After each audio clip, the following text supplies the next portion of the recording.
Hey everybody, welcome back to My Most Authentic Life. My name is Fede, I'm your host. Today, the remarkable story of Fletcher Cleaves. His story will inspire you to show up every day with a smile. Through this interview, I discovered Fletcher's two superpowers, energy and light. And those two in combination, those two superpowers, energy and light, are the greatest force field that can help you navigate through chapters of adversity. Back in 2009, his life changed. He was a lively freshman on his first semester on a football scholarship when everything changed. He was involved in a tragic car accident caused by a distracted driver who was texting while driving. This event left him paralyzed from the chest down, and so he embarked on a much different life journey than he had imagined. Fletcher is a native of Memphis, Tennessee, someone who decided to turn tragedy into a testimony. He's an advocate and a motivational presenter. He speaks out against the dangers of texting and driving. His mission is to share his journey in hopes that it will save lives and inspire others to reach their goals, regardless of the challenges they may face. This is Fletcher Cleaves and his most authentic life. Fletcher, welcome to the podcast. Great to have you here. Thank you for having me. Glad to be here. And I'm so happy that you're going to share your story. It's so inspirational in many ways. So why don't we just get to it and have you tell us how it is that you got to this point in your life? For sure. So, thank you for having me once again. So as you mentioned, my name is Fletcher Cleaves, born and raised in Memphis, Tennessee. And, I was boys will be boys, right? I was definitely a gifted individual in the team sports. So my parents, they wanted me to channel that energy of regular boy stuff. I wouldn't really get into a lot of trouble. Just kind of boy stuff, as I mentioned, putting firecrackers in mailboxes and throwing rocks and breaking windows, just accidental boy stuff, right? So with that being said, my parents were like, all right, let's has all this energy. We need to make it something we put into something more positive. So then they put me in organized team sports. And once I got in organized team sports, I realized like, okay, I'm kind of better than everybody. Like I thought, I'm kind of good. And I fell in love with American football. And once I fell in love with that, I kind of had a chip on my shoulder because everybody was telling me that I was too small to play football. It's a contact sport. That actually I want to stick with baseball or play something else. And because everybody kind of doubted me, it made me want to prove them wrong. So I went even harder to try to make a starter, make my varsity team, get a collegiate scholarship. And fortunately enough, I was able to receive a collegiate scholarship coming out of high school. And I knew that because I was undersized and this is like college, I wanted to put my body in the best shape. So I left high school or left my hometown 2 days after high school graduation to train for the upcoming collegiate season. And just kind of get my body in shape, working out twice a day, doing the things that's necessary to play collegiate football. So I gained about 25 pounds of muscle within 3 to 4 months, and I'm feeling good about myself. I'm in tip-top shape. But unfortunately, September 10th, 2009, right before our first game, a lady was texting and driving and ran my roommate and I off the road, causing us to flip into a ditch, and the vehicle rolled multiple times. And when that happened, the roof caved in and broke my neck in two places. And once it broke my neck in two places, I was paralyzed immediately and knocked unconscious. And throughout that journey of that becoming from a collegiate athlete to now becoming a quadriplegic, going to therapy and doing all that things, and years later, it brought us to where we are here today. Wow, it's such a powerful story. And there's so many places that we could start. But I'm curious to know, let's start at the beginning. How did you feel in the immediate aftermath? Yeah, so because I was such a young age and I had a great support system, I really didn't have a lot of responsibility. So at that time in my life, my only responsibilities were school, football, girls. Like those are the only three things I was concerned about at that age. And when it happened and I was told I would never play football again, and my identity had always been associated with, hey, Fletcher, the football player. Oh, the guy that plays football. And now that I'm not playing football anymore, I kind of was like, now what I'm gonna do? Now how are people gonna know my name? Now how am I gonna be associated with? And it was kind of an eye-opening experience. It made me like kind of gather my thoughts and trying to understand like what's next for myself, and how can I continuously be a productive citizen of this world. You've mentioned before the power of the big G, God, and whether it's God or spirituality, this force guides us through crises of faith that many of us go through, sometimes more than once in our lives. At what point do you realize the magnitude of what has actually happened? What was the crisis of faith chapter like for you? Yeah, and I do call God Big G, as you mentioned. So I was, talking to Big G and realizing that there's a reason why I was kept around, like because people have been in car crashes throughout the history of cars, but everybody don't. It wasn't fortunate enough as myself to survive a car crash. People perish in car crashes, so I had to sit around and think like, Fletch, Big G kept you around for a reason. It must mean there's still a purpose for your life. You still haven't fulfilled your destiny. So what is that? What is your destiny, and how are you going to fulfill it? Because you've been given a second chance at life. So I consider that a second chance. Like I made it. This is my second opportunity to fulfill my purpose. And once I started living my life and saw what it was I was meant to do, I tried to go that full force and live my life purposeful every day. Every day is a gift, and that's how I treat it. So it's interesting. Earlier, you mentioned energy Hmm. and how you had that energy as you were training during your football days before the accident. And in a way, what I'm hearing is that energy is one of your superpowers. Yeah, I guess so. You were cultivating it before the accident, and it's what's getting you through the crisis of faith and what keeps you going today. Tell us about the power of energy. What is energy on a much bigger level than just a definition of what energy is? What is energy for you? For me, energy is everything. It's all about how you control how you perceive or how you react to certain things. You can't control what happens to you. You can't control outer influences, but you can control how you react to things. And with that being said, adversity happens to everybody. Adversity happens to me, you, everybody right? And I read a quote that said, if you've never been through anything shitty, that means you haven't lived long enough. And so with that being said, but it's not what happens to you that defines you, it's how you respond to it. And how you were going to respond. If you choose to respond in a positive manner, then I feel your life would be much more purposeful and much more successful. I wake up every morning with a positive mindset. Every day is a new day, a new 24 hours for another opportunity to be great. I try not to bring yesterday's problem into today's success.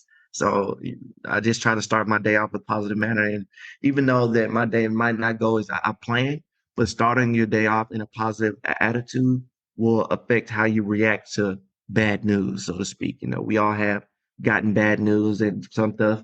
You just have to react in a um, coping manner. But it's like, hey, my podcast got canceled today.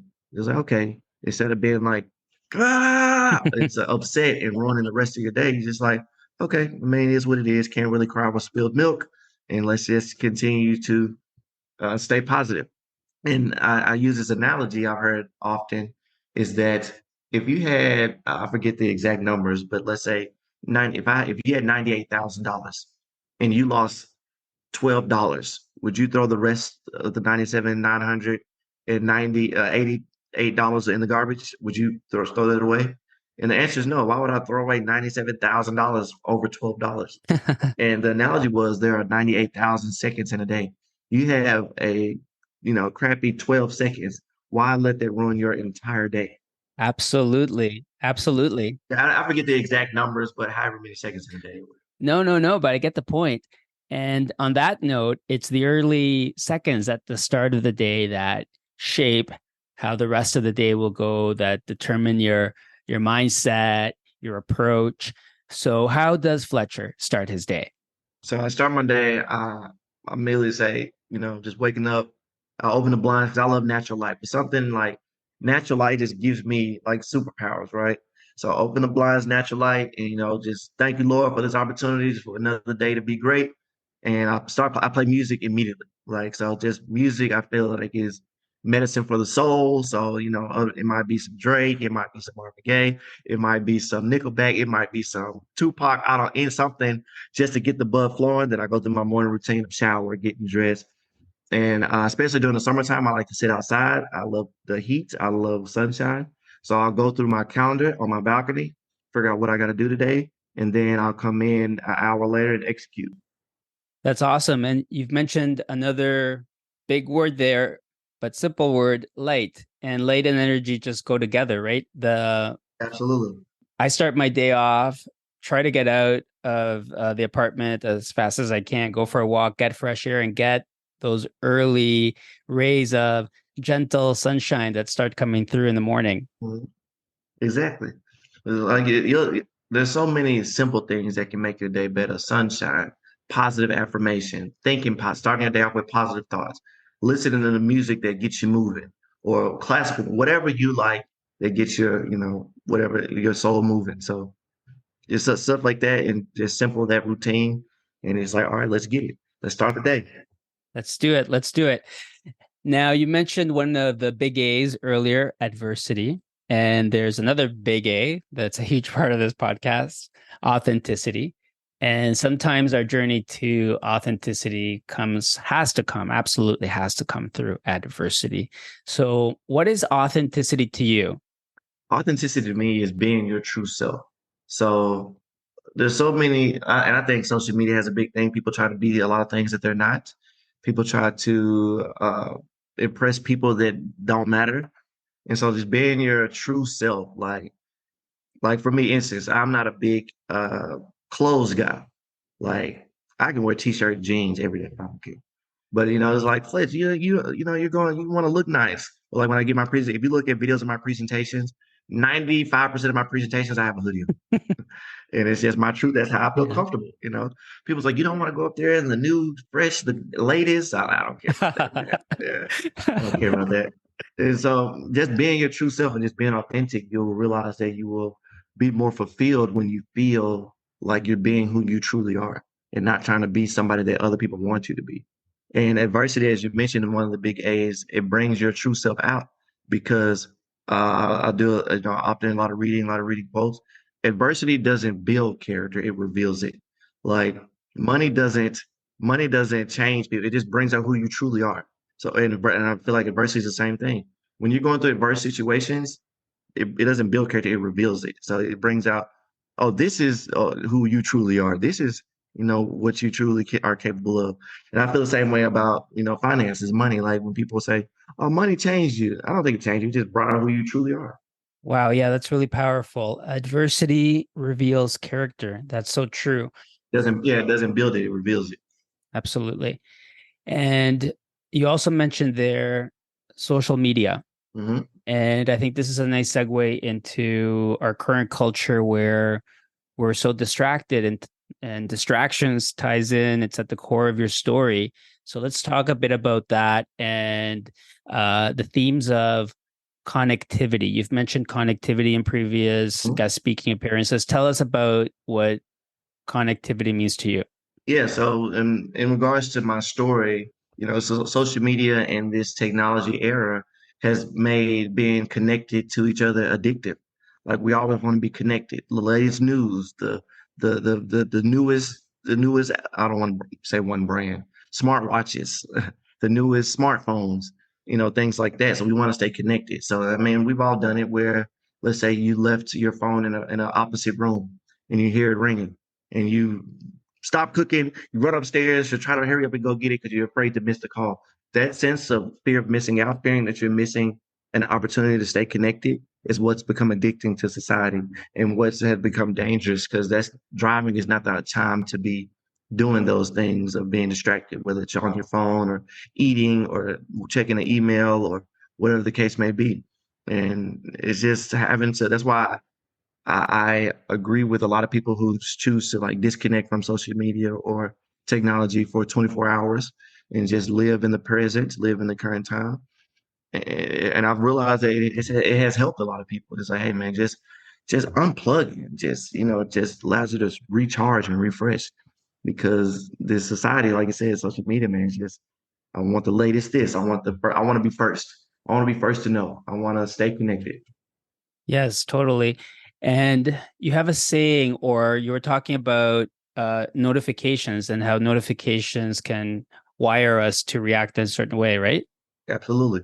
Yeah. So notifications with this ability or the sense of wanting to be connected has become so addicting that latest science has shown that your brain releases endorphins as every time you get a notification on your cell phone.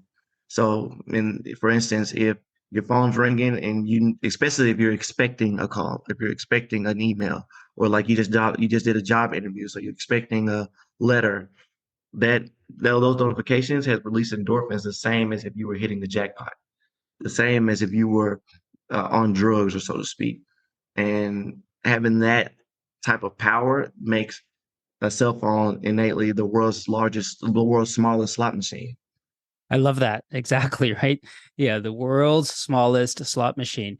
And really what we're talking about is about being in the moment. Yeah, and that's what I think my parents, especially the older generation, they haven't been, they live most of their life without a cell phone. You know, like they always say, like, y'all are so worried about trying to get everything on video. Just open your eye. If you look up 6 inches, there's a whole world out there. And stop looking down at your phone. And actually, going back to my morning routine, I turn off notifications unless it's something really important. But even then, you have to train yourself to not have that be the first thing you look at in the morning. Yeah, exactly. Yeah.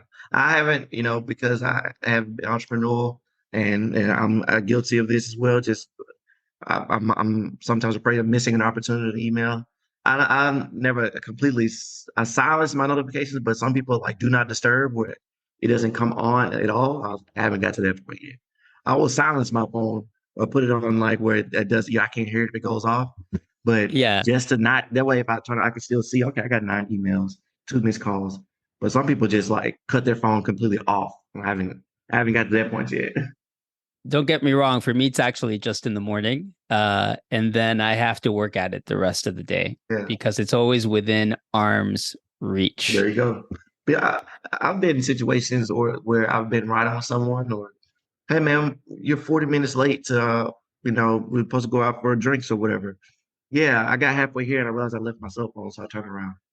You were almost here and you turned all the way around because you said, yeah, I'm not. What? That's how addicted, we are to our phone. Yes. So let's talk a bit about the sky is not the limit. For sure. And the messaging behind that, I think it's really inspirational. So let's tell the listeners. Absolutely. So going from the beginning, being told I was too small to play sports, being told I was too this to accomplish that. And then when the doctor told me that I was paralyzed and I will never play football again, he starts going down his list of things that I won't be able to do. Hey, Fletch, you'll never be able to X, you'll never be able to Y, you'll never be able to Z. And I thought he was trying to put limitations on my life as everybody has tried to do in the past with my physical ability. And I just adopted the saying because you all heard the saying, the sky's the limit, the sky's the limit. And I tend to play devil's advocate and think outside the box and say, don't tell me the sky's the limit when there's footprints on the moon. There are no limits. Like you can't say the sky's the limit when there's footprints on the moon because that's not true. And just all the limitations are the ones you impose on yourself. You are the author of your own story. You create your own narrative. Now, you might have outside influences, but it's up to you to make the right decision, so to speak. So understand that there are no limitations of what you can achieve. There are no limitations of what you can accomplish. My football coaches tell us all the time, the person who says they can and the person who says they can't are both right. Which one will you be? Exactly. Exactly. And on that note, there's a beautiful part of your story, which is this journey from victimization to creation. And we've all been victimized at one point. We all have a core wound of some sort. Mm-hmm. The key is moving from that into creation mode and expansion mode and impacting the world, which is what you're doing every day through your public speaking through this podcast. Tell us about that journey. Yeah, it was a quick switch for me. I just been blessed enough. That's how my mindset's always been. Is that like I don't dwell on a lot of things. Like, hey, recognize the problem, find out a solution, and execute the solution. I'm not too big on dwelling on problems and overthinking situations. So with that being said, once I was told I was, paralyzed, I was like, all right, that's the problem. How do we fix it, so to speak? How do I still get my strength in my arms back? How do I get back out there? How do I start driving? How do I live on my own? And once I got the blueprint, I was like, all right, now it's time to execute. So, and it comes from, just playing team sports and playing football. And coaches throughout my whole, you know, athletic career have been saying, and it's a good thing and a bad thing, the older I've gotten, but it was like, dude, nobody cares. Nobody cares about your problems. Nobody cares your girlfriend broke up with you. Nobody cares. The world doesn't care.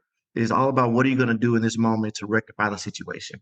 And that's why, that's kind of like, all right, Fletch, you're gonna have a pity party.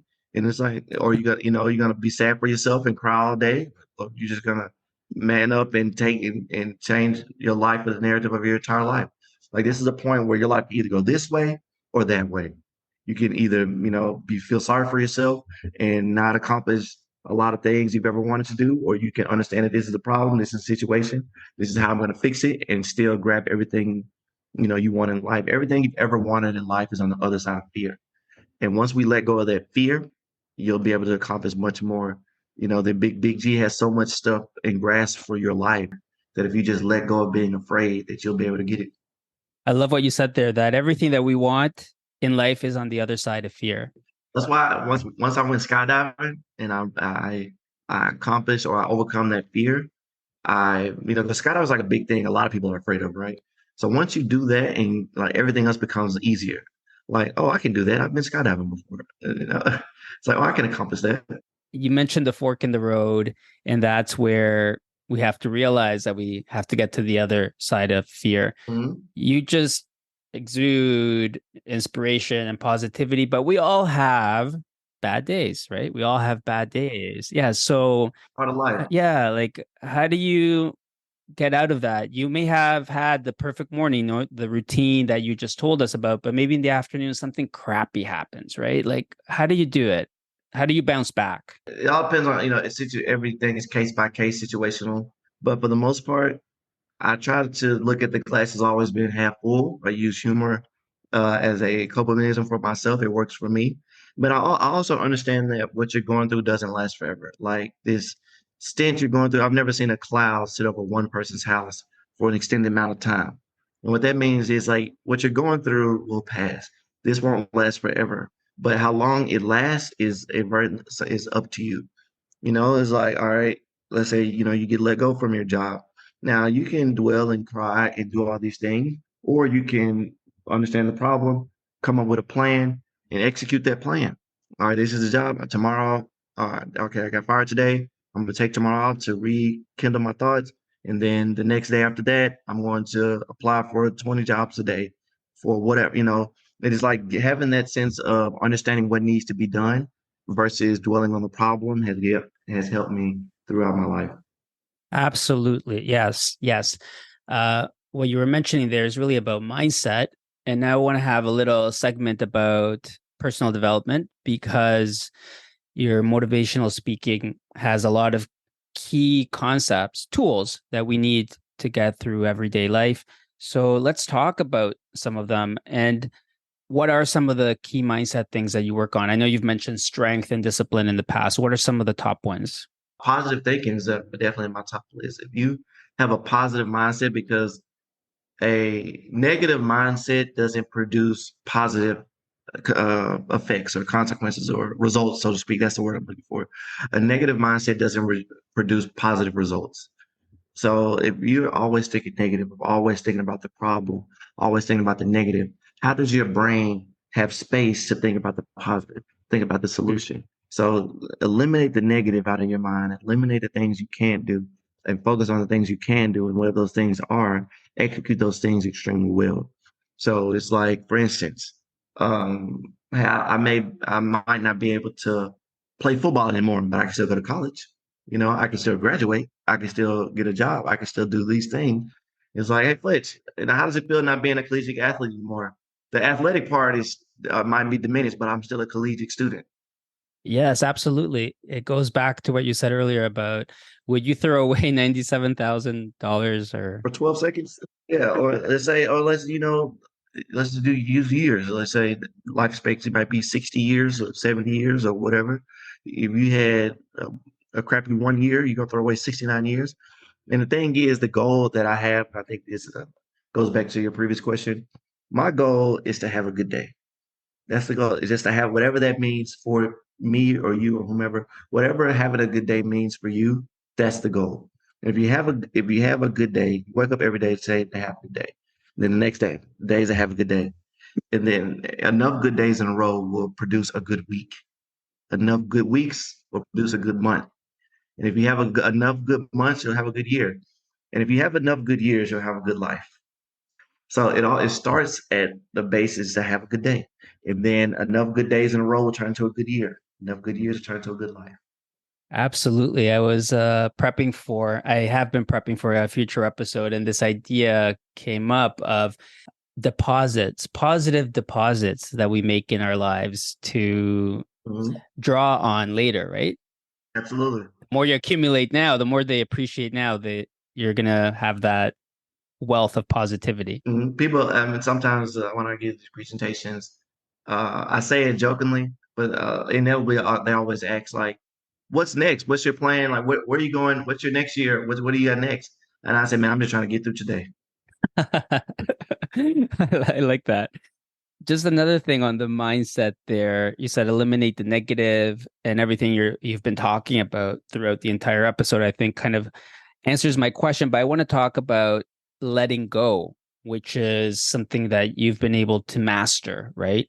But some of us, it's the biggest challenge, right? Something happens to you in your life and the memories keep coming back and it's just hard to let go. So how do you do that? Like I said, this works for me. I can't speak about everyone else, but there's nothing wrong with coping or grieving. I think it's yeah. There's no book that says grievance or should last no more than 3 days. For you, for me, it might last 24 hours. For you, it might last 6 months or whatever the case may be. But understand that at some point it has to end. That's all I'm saying. Like at some point you have to get over that hump and continue your life. Now you don't want to prolong it. Like I said, for me, 6 months might be a little long, but it depends on what happened. If you have loss of a loved one, nobody tells you how long that should last. If you become paralyzed, nobody told to tell you how long that grievance should last. But for me, it was quick because I can't change it. Like I can't change it. So what? Like why am I? You're paralyzed. All right, so when can I go to therapy? Like, did you hear what I just said? Yeah, I heard you. And what's interesting about your story is how little time you spent in the hospital. You bounced back so quickly compared to some other people in worst accidents. No, sorry, in more minor accidents. Yeah, and I didn't realize it because I've never met someone that's been paralyzed before, or I have, but not through the initial process of it. So when I leave the hospital, I'm in the hospital 10 days. I'm in ICU maybe 3, 4 days, and I go to two major surgeries on my neck. And because I was in such great shape, as I mentioned earlier, that I had gained 25 pounds, I had been working out 3 times a day, thinking that I was preparing my body for football. But Big G wanted me to prepare my body for this, what he knew was coming in the future months. And so I was in tip top shape. And, I didn't have like blood pressure issues. I didn't have any broken bones other than my neck, of course. And the doctor, he came out and was saying, like, there's no need for Fletcher to be in the hospital. He's not sick. There's nothing wrong. He says his blood pressure's fine. He can start. There's nothing wrong with him. He's in such great shape. And I go to therapy in Atlanta, Georgia, and I'm talking to other people that are, recently injured. And they're like, yeah, I was in the hospital 3 months, and I now I'm here, or I was in a coma for 2 weeks, and then I woke up, and then they kept me around because of my blood pressure, or I was on a ventilator, so I had to get my breathing together. My lungs were collapsed, and I had to stay 6 months in the hospital. And then we're going in a circle, and I was like, Fletch, how long were you in the hospital? I was like, I was in ICU 3 days. That was like, what? I was like, yeah, I was, and then I left a week after that. I was in hospital 10 days. I was like, are you serious? It was like, you joke, like you were in a coma 10 days or like you were in and out the hospital in 10 days total. I came on a Wednesday and I left the Friday after, the next Friday, so to speak. And I was like, that is crazy. I'm like, oh, I thought that was normal. And I was like, no, that's not normal, Fletcher. That's incredible. And as you were saying that, I was thinking about the energy that you were talking about when you were training and the energy that you still have, the positive attitude, and then about this hospital story, short hospital stay. Is that all part of your life purpose? Do you think that's why that all aligned? That it's been not easy because this has been so, I can't imagine, I can't even empathize how hard it must be. But in a way, all of these key things that allow you to spread the word and spread your message of positivity have come easy to you. Yeah, like my parents said in an interview one time that they did, he's like, I don't know who's looking over Fletcher, but whoever it is, Big G, he has aligned everything in the right sequences, so to speak, from not being in the hospital that long to once I go to therapy. So it's the number one spinal cord rehabilitation center in the country, right? So they have a long waiting list. So they like if you have a negative mindset, like if you're like, hey, today we're gonna do this, and you're like, no, I don't want to do that. Next, you can go home. So I always say yes to everything, and as long as you're progressing, they'll keep you there. And I was there an entire year, which is like they came in with me, left, and then came back for a second session, and I was still there. That was like, Fletcher, you're still here? I was like, yeah, just been doing it. And it's like, that's because in the therapy setting, Fletcher was just so positive. He brought so much positivity and he was continuously progressing that we justified of him continuously being here just to keep growing and keep trying and keep being stronger in that positive thinking. And even if it was time to like get my medical devices, it was like, hey, insurance doesn't cover these three things. Your family might needs to save and be prepared to spend X amount of dollars. And it was like, well, let's just apply the insurance just to see approved.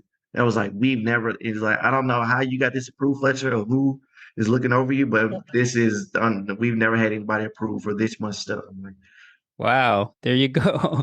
I love this alignment and the theme of alignment in your life because the most simple definition for me of authenticity and the name of this podcast and the bedrock of this podcast is alignment. When your life is in alignment, that's the most simple definition. It sounds like that's been happening for you. You're truly embodying your most authentic life every day. and I think like if I would have a negative mindset, would all these things still happen?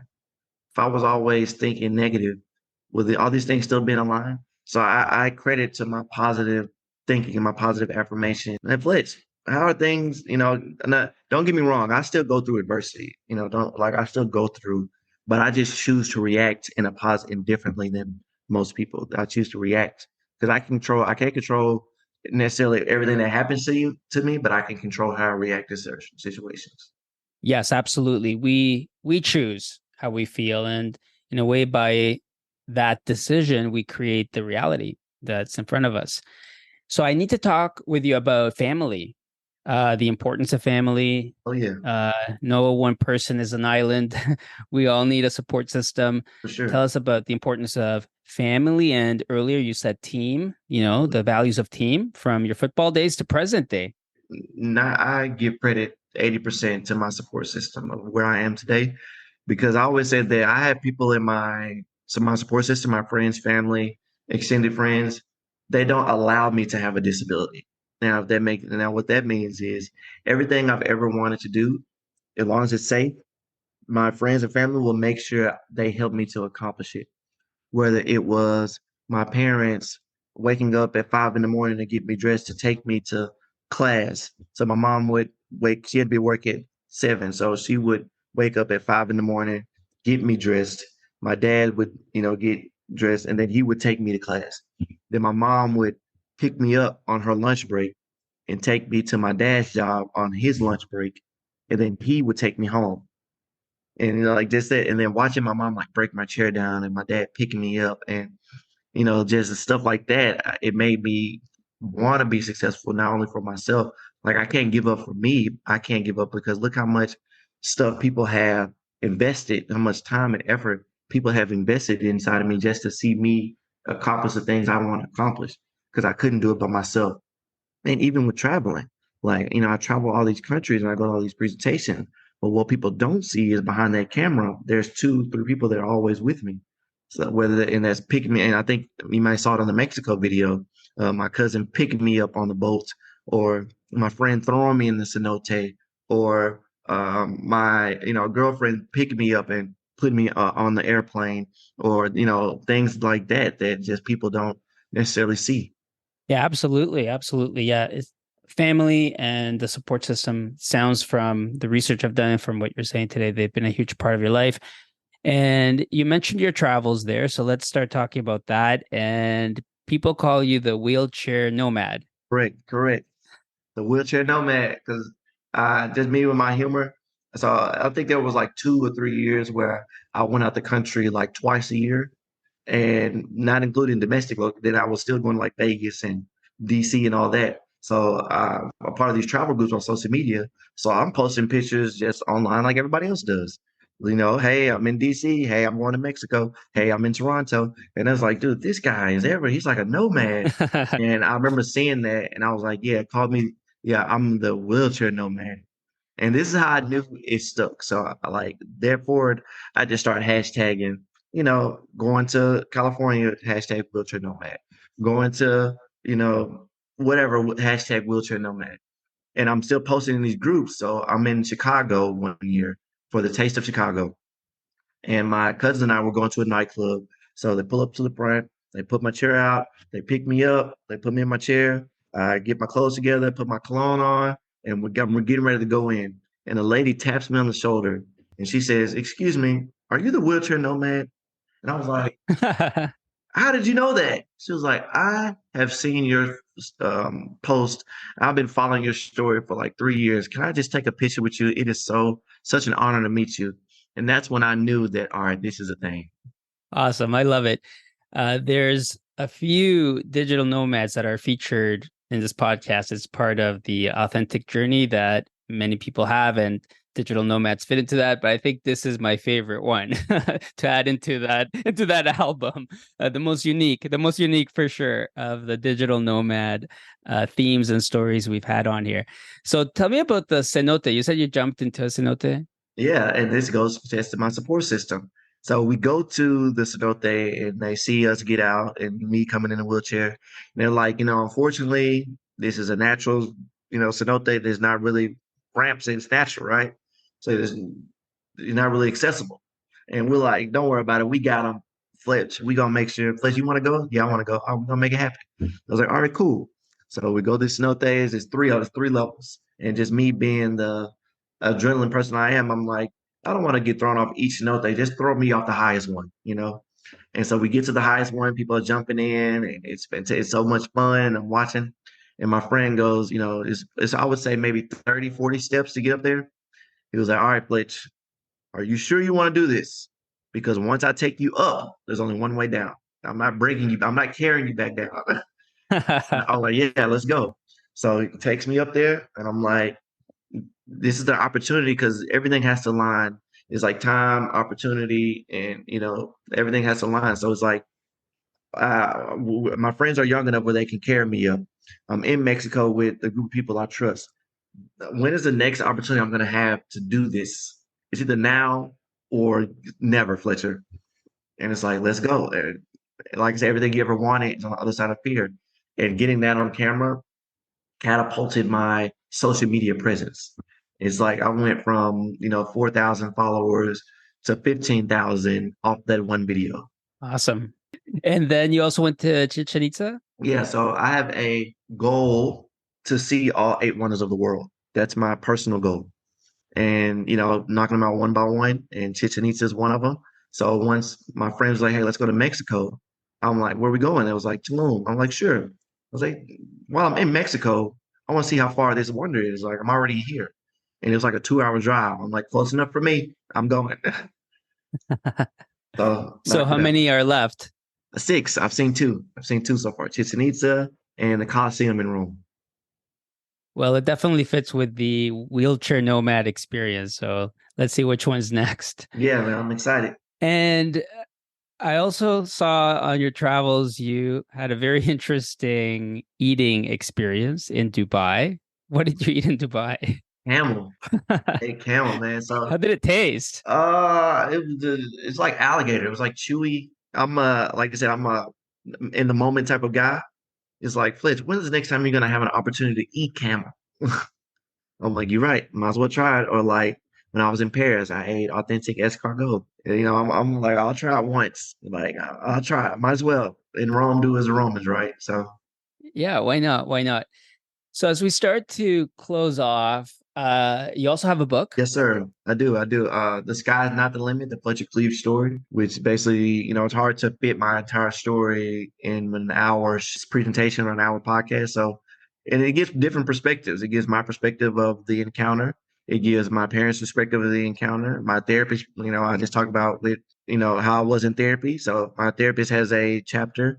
She remembers the first day I came in and just, hey, this kid is so resilient and all this stuff. And then my roommate, he has his own chapter as well because he was in the car and just his experience was completely different than my experience, even though we were in the same vehicle.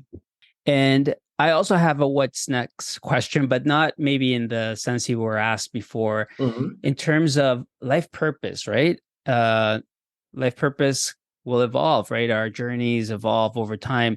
Have you had time to look far ahead into the future and be like, how is this current situation going to inform your next life chapter?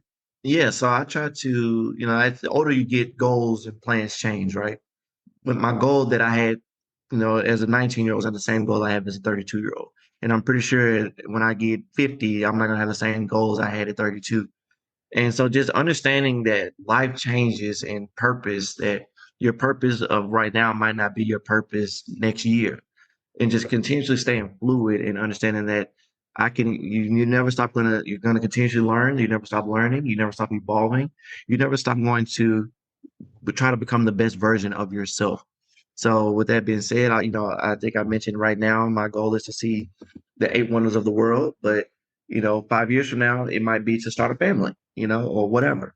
So it's just continuously working towards my purpose in the now. Absolutely. We're always changing, we're always evolving.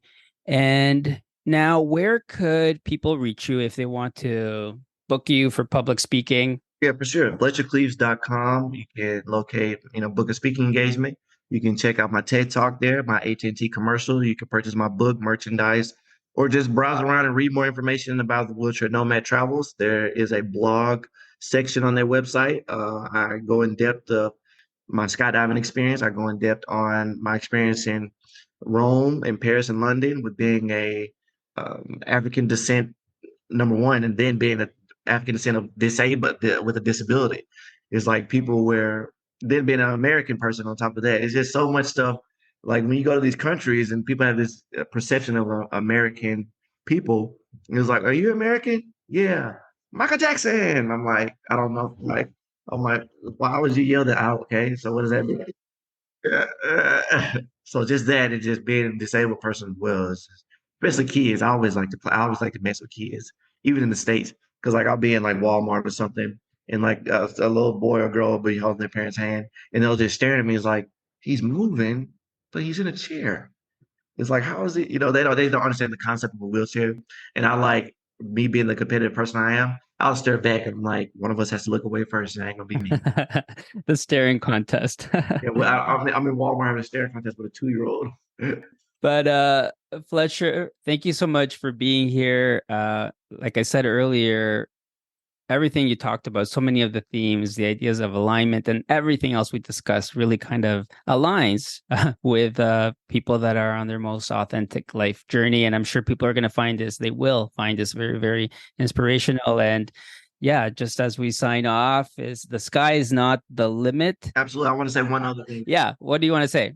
Actually, I think I in my a lot of different podcasts in this statement, and that is how big would you dream if you knew you couldn't fail? If you knew failure was not an option, if you knew that failure was impossible, if a genie came out and was like, whatever you want in life, you can have it. Tell me what it is. I want to be an astronaut. I want to be a doctor. I want to be whatever that is. Do that starting today. There you go. That's how this episode is going to end. Thank you, Fletcher. Thank you so much for being here. Thank you for having me. And that's today's episode. As always, thank you for listening. Have an amazing day and keep on living. Time on.